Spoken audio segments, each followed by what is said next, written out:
ద్వితీయోపదేశకాండం 29వ అధ్యాయం 29వ వచనాన్ని మనం అందరం విన్నాం. ఇంకొకసారి చదువుతారు, ఇప్పుడు జాగ్రత్తగా గమనించండి. రహస్యములు మన దేవుడైన యెహోవాకు చెందును. అయితే మనము ఈ ధర్మశాస్త్ర వాక్యములన్నింటినీ అనుసరించి నడుచుకొనున్నట్లు, ఈ మాట గమనించారా? బయలుపరచబడినవి ఎల్లప్పుడూ మనవియు మన సంతతి వారివి. దేవునికి స్తోత్రం కలుగునుగాక. రహస్యములు దేవునికి చెందినవి. దేవుడే కొన్నిటిని రహస్యంగా దాచిపెట్టాడు. అయితే బయలుపరచబడినవన్నీ మనవియు మన సంతతివియు అంట. ఈ వచనానికి అర్థం ఏమిటి? ఎప్పుడైనా ఆలోచించారా ఈ వచనం గురించి? మీరు ఎప్పుడైనా ఈ వచనం దగ్గర ఆగారా? మీరు బైబిల్ చదివే సమయంలో ఆయన రహస్యములను కలిగిన వాడు, ఆయన రహస్యములు దాచిపెట్టాడు. ఎన్నో సంగతులు ఆయన దాచిపెట్టాడు. అది మనకు తెలుసు. యుగములలోనూ తరములలోనూ దేవుని సంగతులు మరుగు చేయబడి ఉన్నాయి. ఇంతకు మునుపు కూడా నాకంటే ముందు, సందేశానికి ముందు ప్రార్థన చేసిన తల్లి ఏమని ప్రార్థన చేశారు మీరు విన్నారా? నీ అద్వితీయ సందేశము నీ దాసుని ద్వారా పంపించావని నమ్ముతున్నాము అన్నారు. అద్వితీయ సందేశము అంటే పైనుండి దేవుడు అనుగ్రహించిన దివ్యమైన సందేశము. Praise the lord. మనుషుడి వలన కలిగినది కాదు, దేవుని వలన కలిగినది అద్వితీయమైనది. ఆమేన్. దేవుని వలన కలిగినది అద్వితీయమైనది. దివ్యమైనది అంటే పైనుండి వచ్చేది అని అర్థం. కాబట్టి తల్లి ప్రార్థన చేశారు, నేను నమ్ముతున్నాను ప్రభువా, నీ దాసుని ద్వారా మీరు అద్వితీయ సంగతి మాట్లాడతారు. నేను కూడా మనసారా చాలాసార్లు ఆమెన్ అని పలుకుతూ వచ్చాను, ప్రార్థనకి ఏకీభవిస్తూ. గమనించండి, యుగములలో తరములలో దేవుని సంగతులు మరుగు చేయబడి ఉన్నాయి. అవి బయలుపరచబడినప్పుడంట మనవి మన సంతతివి అవుతాయంట. అంటే ఏమిటి అర్థం? దాని అర్థం ఏమిటి? దాని అర్థం ఏమిటంటే దేవుడు తన వాక్య మర్మములను దాచడంతో పాటు వాటిని ఎవరు తెలుసుకుంటారో, వాటిని ఎవరు గుర్తిస్తారో వారికి, వారి సంతతికి కూడా దేవుడు దాచిన వాక్యంతో పాటు ఇంకొన్ని దీవెనలు దాచాడు, కొన్ని అధికారాలు దాచాడు, కొంత మహిమ దాచాడు. దేవుడు తన వాక్య మర్మమును దాచినప్పుడు ఊరికే కేవలము జ్ఞానమును మాత్రమే దాచలేదు, దానితో పాటు ఐశ్వర్యము దాచాడు, దానితో పాటు మహిమను దాచాడు, సంపూర్ణ సిద్ధిని దాచాడు, అధికారమును దాచాడు, దానితో పాటు ఎంతో యోగ్యతను దాచాడు. ఇప్పుడు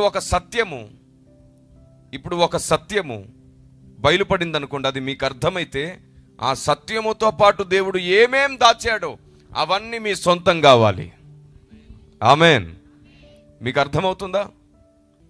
దేవుడు యుగములలోనూ తరములలోనూ ఆయన తనను గూర్చిన జ్ఞానమును, తన గూర్చినటువంటి సత్యములను మర్మముగా దాచిపెట్టాడు. అర్థమైంది కదా? దేవుడు ఈ దాచిన సంగతులను కేవలం జ్ఞానము మాత్రమే దాచలేదు. ఈ సత్యముతో పాటు, ఈ జ్ఞానముతో పాటు మహిమను దాచాడు, ఐశ్వర్యము దాచాడు, సంపూర్ణ సిద్ధి దాచాడు, పరలోక అధికారాలు దాచాడు, ఆయనలో పాలి భాగస్థులం అవ్వడానికి కావలసినటువంటి దేవుని శక్తిని కూడా దాచాడు. ఇప్పుడు దేవుడు బైబిల్ గ్రంథంలో దాచిన సంగతి ఒక్కటి నీకు అర్థమైంది అనుకోండి, ఆ ఒక్కటితో దేవుడు ఏమేం దాచాడో అవి కూడా నీకు రావాలి లెక్క ప్రకారం. అవి నీవియు నీ సంతతివి కూడా కావాలి. ఎందుకంటే ఏ సత్యమైతే నువ్వు నమ్ముతావో దాన్నే నీ పిల్లలకు కూడా నమ్మేటట్లు బోధిస్తావు. మీకు తెలుసా, ఈరోజు ప్రతి డినామినేషన్లో, ప్రతి మినిస్ట్రీలో ఇంకా దేవుని దయ, దేవుని సహాయం, దేవుని కృపతో మనం ఇంకా ఈ భూమి మీద వర్ధిల్లుతున్నామంటే కారణం ఏంటో తెలుసా? మనందరము కూడా కొన్ని సత్యములు నమ్ముతున్నాం. అన్ని డినామినేషన్లలో కూడా సత్యం ఉంది, అన్ని మినిస్ట్రీస్లో కూడా సత్యం ఉంది, అసత్యం కూడా ఉంది, పొరపాట్లు కూడా ఉన్నాయి. మరి అన్ని మినిస్ట్రీలో సత్యం ఉంటే ఇంకా పోరాటం దేనికి సార్? సర్వసత్యం నేర్చుకోవడానికి. సత్యం ఉంటే సరిపోదు, సర్వసత్యం కావాలి. ఎందుకంటే పరిశుద్ధాత్మ దేవుడు సత్యము నుండి సర్వసత్యములోనికి నడిపించాలని వచ్చారు ఆయన. ప్రతి మినిస్ట్రీలో, ప్రతి డినామినేషన్లో ఎంతో కొంత సత్యమైతే ఉంది. అయితే అబద్ధం కూడా ఉంది, పొరపాటు కూడా ఉంది. వాటిని బ్రతుకున్న దినములలో సరి చేసుకునే అవకాశం కూడా ఉంది. దిద్దుకునే అవకాశం ఉంది, సరి చేసుకునే అవకాశం ఉంది. ఈ రోజుకి ఈ భూమి మీద క్రీస్తునందున్న వారు అనేకులు అనేక విధములుగా దీవించబడుతున్నారు. వారికి కూడా పరలోక రాజ్యంలో ఒక అవకాశం ఉంది. వారికి కూడా క్రీస్తు తన శరీరంలో పాలిభాగం పొందే ధన్యతనిచ్చాడు. అయితే వారు సర్వసత్యం తెలుసుకోకుండానే చనిపోతే వారు సంఘ శరీరంలో ఏదో ఒక అవయవముగా ఉండిపోతారే గాని తలగా మాత్రం మారరు. మనము తలగా మారాలి అంటే మనకు సర్వసత్యమేమిటో తెలియాలి. Praise the lord. లేదు, మనం ఇలా తెలిసిన సత్యంతోనే చనిపోయాము అంటే సంఘ శరీరంలో ఏదో ఒక అవయవంగా ఉంటాం. ఈ ఏదో ఒక అవయవంగా ఉండడం ఏమిటి కిరణ్ పాల్ గారు? అందుకే బైబిల్ చదవాలి. బైబిల్లో ఏముందంటే మనము వేరు వేరు అవయవాలమైనప్పటికీ ఏక శరీరమై ఉన్నాం. మరి మన శరీరంలోని అవయవాలన్నింటికీ ఒకే రకమైన విలువ ఉందా? లేదు కదా. కాళ్ళకుండే విలువ వేరు, చేతికుండే విలువ వేరు. కాలు తగిలితే కోపం వస్తుంది, చేయి తగిలితే పర్లేదు బ్రదర్ అంటాం సింపుల్గా. కాలు తగిలితే చూసి నడవచ్చు కదా అంటాం. ఒకే శరీరంలో ఉన్న అవయవాలకు వేరు వేరు విలువలు ఉన్నాయి. అలాగే నువ్వు ఎన్ని సంగతులు నేర్చుకున్నావు, ఎన్ని సత్యములు తెలుసుకున్నావు అనే దానిని బట్టి నీ అవయవపు స్థాయి పెరుగుతుంది. నువ్వు కాళ్ళ దగ్గర ఉంటావో, లేదా విలువైన చెయ్యిలాగా మారుతావో, లేదు నువ్వు ఇంకా సర్వసత్యాన్ని నేర్చుకునేంత మంచి మనస్సాక్షి కలిగి ఉంటే తలగా కూడా మారుతావు. Praise the lord. సింపుల్గా ఈరోజు నేను కుండ బద్దలు కొట్టి ఒక మాట చెప్తాను. సర్వసత్యంలో ఉండే వారికి ఉండే లక్షణాలు 7. నేను ఈ మాట బహుశా ఎప్పుడు చెప్పలేదేమో అంటే WCM సైనికులు చాలామంది ఇక్కడ ఉండడాన్ని బట్టి వారికి కూడా ఈరోజు ఇంత దూరం వచ్చినందుకు పరలోక ఆహారం పెట్టాలనే ఒక తపన నాలో కలిగింది. అందుకు చెప్తున్నాను, గుర్తుంచుకోండి. సర్వసత్యములో నిలకడగా ఉండేవారు అని అంట్లా నేను. తలగా ఉండే వారిలో ఉండే లక్షణాలు. ఎవరు తలగా మారుతారు, ఎవరికి సర్వసత్యం అర్థమవుతుంది?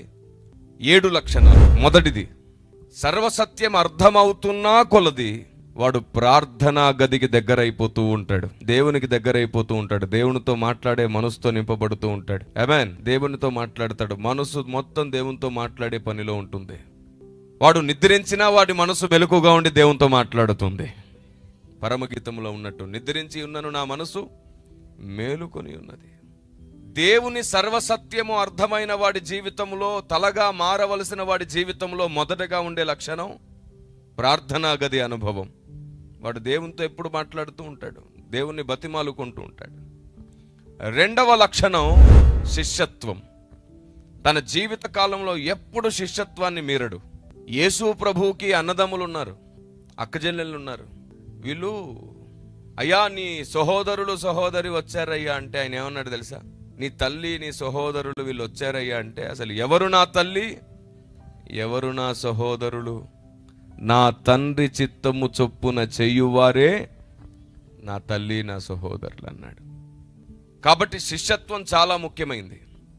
ఒకడు నిజంగా శిష్యుడైతే వాని వలన ఎప్పుడు దేవుని చిత్తం జరుగుతూ ఉంటుంది. Praise the lord. ఎందుకంటే గురువుకు తెలుసు ఎప్పుడు ఏం చేయాలి, ఎక్కడ వాయిదా వేయాలి, ఎక్కడ నడిపించాలి, ఎక్కడ ఆపాలి, ఎక్కడ ముందుకు పరిగెత్తించాలి. సో మొదటి లక్షణం ఏం చెప్పాను నేను? సర్వసత్యం అర్థమైతే వాడు తలగా స్థిరపరచబడేవాడు, ఇంకా శాశ్వతంగా వాడు తలగా ఉండి తీరుతాడు అనేవాడి లక్షణాల్లో మొదటిది ప్రార్థనా గది అనుభవం, రెండవది శిష్యత్వం. ఇది మానక జరుగుతుంది. శిష్యత్వం చాలా ఇంపార్టెంట్. ఇక మూడవది, ఇతడు భూమి మీద ఉన్న క్రైస్తవులందరినీ అర్థం చేసుకుంటాడు, భూమి మీద ఉన్న క్రైస్తవులందరికీ సత్యాన్ని అర్థమయ్యేటట్టు చెప్తాడు. భూమి మీదున్న క్రైస్తవులందరిలో తప్పులు వెతకడానికి బదులుగా వారికి చెప్పాల్సిన వాటి మీద తృష్ణ కలిగి ఉంటాడు. వారికి బోధించాల్సిన దాని గురించినటువంటి చింత కలిగి ఉంటాడు. వారిలో సిద్ధాంత విభేదాలను కలిగించడు, సిద్ధాంత పొరపాట్లను వెతకడు. మొదట వారికి అసలు సత్య సిద్ధాంతం ఏమిటో అర్థమయ్యేటట్లు ప్రేమతోనే సత్యం ప్రకటిస్తాడు. ఇది మూడవ లక్షణం. తాను నేర్చుకున్న సత్యాన్ని, సర్వసత్యాన్ని ఎలా ప్రకటిస్తాడు?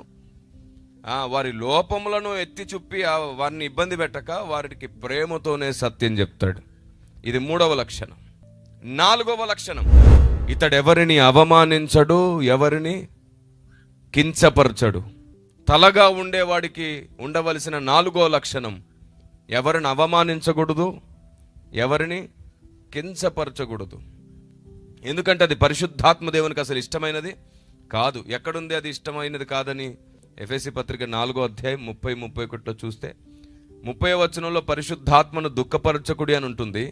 31వ వచనంలో ఆయన దుఃఖానికి కారణము దూషణ, ద్వేషము, అల్లరి, క్రోధము అని ఉంటుంది. మనలో ద్వేషం ఉన్నప్పుడు, మనలో దూషణ చేసే మనసు ఉన్నప్పుడు, కోపము, క్రోధములతో మనం ఉన్నప్పుడు పరిశుద్ధాత్మ దేవుడు మనలో సంతోషిస్తాడా? కాబట్టి ఎవరిని తృణీకరించక, ఎవరిని అవమానించక, తూలనాడక, దూషించక ఒక లక్షణం మనకు ఉండాలి. ఇది నాలుగవ లక్షణం. Praise the lord. మొదటి లక్షణం ఏమిటి? ప్రార్థనా గది అనుభవం. రెండవ లక్షణం ఏమిటి? శిష్యత్వం. మూడవ లక్షణం ఏమిటి? సత్యము నేర్చుకుంటే నువ్వు ప్రేమతోనే సత్యం చెప్పాలి, కానీ వారి లోపాలను ఎత్తి చెప్పి వారిని అవమానించి కాదు. పేర్లు పెట్టి వాళ్ళ సిద్ధాంతాలను బట్టి గలిబిలి చేయక్కర్లేదు. సత్యమును ప్రేమతో చెబితే మార్చుకోవలసిన వారు ఆటోమేటిక్గా మార్చుకుంటారు. Praise the lord. ఇక నాలుగవది ఏం చెప్పాను? ఎవరిని అవమానించకూడదు, ఎవరిని కించపరచకూడదు. ఇది నాలుగవది. ఇక ఐదవది, తలగా మారవలసిన వాడు ఐదవది, వాక్యానికి భయపడతాడు. వాక్యం చెప్పినట్లుగా ప్రతిరోజు నేర్చుకుంటాడు, ప్రతిరోజు మార్చుకుంటాడు. ఇది ఐదవ లక్షణం. ప్రతిరోజు వాక్యానికి భయపడాలి, వాక్యం చెప్పినది వినాలి, నేర్చుకోవాలి, మార్చుకోవాలి. ఇది ఐదవ లక్షణం. మనలో లోపించేది అదే. దానివల్లే మనకు భ్రష్టత్వం వస్తుంది. 50వ కీర్తన 17వ మాట మీరు గమనించండి. దిద్దుబాటు నీకు అసహ్యము కదా, నీవు నా మాటలను నీ వెనుకకు త్రోసివేస్తున్నావు. ఎవరితో అన్నాడో తెలుసా ఈ మాట? 16వ వచనం చూడండి, పైన వచనం. భక్తిహీనులతో దేవుడు ఇలాగు సెలవిస్తున్నాడు. చూసారా? ఎవరికి మార్చుకోవడం ఇష్టం ఉండదు? భక్తిహీనులతో. కాబట్టి ఐదవ లక్షణం ఏమిటి? నేర్చుకోవాలి, మార్చుకోవాలి. వాక్యానికి భయపడడం చాలా ఇంపార్టెంట్. మీకు ఒక విషయం చెప్పనా? మీరు దేవునికి భయపడితే ఈ లోకంలో అన్ని రకాలుగా దీవించబడతారు, కానీ వాక్యానికి కూడా భయపడితే పరలోకంలో స్థిరపరచబడతారు. ఆమేన్. కాబట్టి వాక్యానికి భయపడే లక్షణం నేర్చుకునే, మార్చుకునే లక్షణం. ఇది ఐదవ లక్షణం. ఇక ఆరవ లక్షణం, మానక సువార్తను ప్రకటించే భారము కలిగి ఉండాలి. మానక సువార్త ప్రకటించాలి, మానక సువార్తను ప్రకటించాలి. సువార్తను వినబడేటట్లు కాదు, అర్థమయ్యేటట్లు సువార్తను ప్రకటించాలి. సో సువార్త ప్రకటించని ఎడల నాకు శ్రమ అన్నాడు భక్తుడు. ఆరవ లక్షణం, సర్వవేళ సర్వావస్థలలో సువార్తను ప్రకటించే లక్షణం కలిగి ఉండాలి. అప్పుడు మనం ఎప్పుడు తలగానే ఉంటాం, కదలచబడకుండా ఉంటాం. దేవునికి స్తోత్రం కలుగును గాక. ఆమేన్. ఇక చిట్ట చివరిది 7వ లక్షణం, తన కోసమే తాను మొరపెట్టుకొనక దేవుని చిత్తం ఈ భూమి మీద నెరవేరునట్లుగా మొత్తం సార్వత్రిక సంఘం కొరకు ఇర్మియాలాగా మొరపెట్టే లక్షణం 7వ లక్షణం. దేవునికి స్తోత్రం కలుగును గాక. ఈ 7 లక్షణం మీలో ఉంటే మిమ్మల్ని పడగొట్టడం సాతాను తరం కాదు, సాతాను సైన్యం తరం కాదు. ఈ 7 లక్షణాలు నీలో ఉన్నంత వరకు నిన్ను పడగొట్టడం ఎవ్వరి తరం కాదు. 7 స్తంభములు, జ్ఞానమునకున్న 7 స్తంభములు ఇవి. దేవునికి స్తోత్రం కలుగును గాక. Praise the lord. మనం ప్రార్థన చేసినప్పుడు పరలోకంలో కూడా బంధించబడుతుంది, విప్పబడుతుందని విన్నాం కదా. ఏం బంధించి ఏం విప్పాలి? అసలు దేవుడు ఏం బంధించి ఏం విప్పుతాడు? లేఖన ఆధారాలతో ఈ పుస్తకం మీ ముందుకు వస్తుంది. దీని పేరు న్యాయస్థానం, పరలోకంలో ఉండే న్యాయస్థానం. అందుకని దీనికి విశ్వ న్యాయస్థానం అని పేరు పెట్టాను. నా పుస్తకాలన్నీ ఇలా మల్టీ కవర్ పేపర్తో ఉంటాయి. మీరు తప్పకుండా ఈ పుస్తకాలని చదవండి. ఎందుకు నేను ఇలా కలర్గా చేశానంటే దీని వెనకాల ఒక కారణం ఉంది. కరోనా తర్వాత మనం సోషల్ మీడియాతో ఎక్కువ అటాచ్ అయిపోయి బ్లాక్ అండ్ వైట్ చూడడం ఇష్టం లేకుండా పోయింది మనకి. బైబుల్ని కూడా చదవకుండా ఈరోజు యవనస్తులు ఆడియో బైబుల్ కావాలన్నయ్యా అని అడుగుతున్నారు. అఫ్ కోర్స్ చదివే వాళ్ళు ఎందరో ఉన్నారు తమ్ముళ్ళు, కానీ ఎక్కువ మంది ఆడియో బైబుల్ అడుగుతారు. ఎందుకు అడుగుతారంటే పనిలో ఉన్నప్పుడు కూడా వినొచ్చు, మనసు బాగోలేనప్పుడు చదవలేని టైంలో కూడా వినొచ్చు అనే ఉద్దేశం కూడా ఉండొచ్చు.